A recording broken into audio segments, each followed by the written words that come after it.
दिल्ली में एमसीडी चुनाव को लेकर के लगातार जो है वो जो डिले हो रहा है चुनाव, खास करके अगर आम आदमी पार्टी की बात करें, कांग्रेस की बात करें, तैयारियां सभी की तरफ से, लेकिन भारतीय जनता पार्टी चुनाव को थोड़ा सा डिले कर रही है। हमारे साथ बातचीत करने के लिए अलका लांबा जी हैं, कांग्रेस की प्रवक्ता हैं। अलका जी, जिस तरीके से ये जो पूरा मसला निकल करके आ रहा है कि पहले तारीखों का ऐलान करने की बात हो गई थी, अचानक तारीखों को दूर कर दिया गया, यानी कि हटा दिया गया, क्या लगता है हार का डर सता रहा है?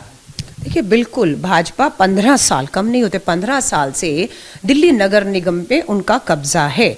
दिल्ली की हालत छुपी नहीं है, कूड़े के ढेर कहें, गंदगी कहें, इनके स्कूल, इनके अस्पताल जिस तरह से जर्जर हैं 15 साल में, वो भी कब, जब देश के प्रधानमंत्री जी लाल किले की प्राचीर से स्वच्छ भारत अभियान की शुरुआत दिल्ली से करते हैं और दिल्ली में उन्हीं के नगर निगम, उन्हीं की नाक के नीचे करोड़ों रुपया जो स्वच्छ भारत अभियान के नाम पर आता है वो भ्रष्टाचार की बलि चढ़ जाता है। अगर नहीं चढ़ा होता तो दिखता, लगा हुआ दिखता और दिल्ली साफ सुथरी महकती हुई दिखती।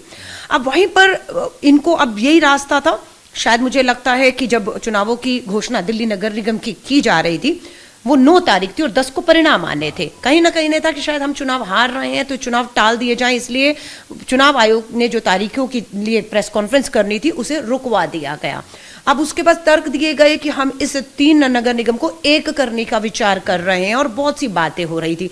तो ये अभी विचार क्यों आ रहा है, ये काम पहले क्यों नहीं आपने प्रक्रिया पूरी शुरू कर दी? और इस बात की जानकारी चुनाव आयोग के पास कैसे नहीं थी कि सत्ता जो देश में बीजेपी की सरकार है वो क्या चाहती है और प्रक्रिया चल रही है नहीं चल रही, कर ये कम्युनिकेशन गैप था या सिर्फ अब आपने नगर निगम में खासतौर से अपनी हार को देखते हुए भाजपा ने ये सारा सिर्फ एक टाइम हासिल, समय हासिल करने का और किसी तरह फिर मैनिपुलेट करके चीजों को जो है करने की कोशिश कर रही है? लेकिन जनता को पता है 15 साल भाजपा ने पूरी तरह से दिल्ली को एक कूड़ा घर बनाकर रखा।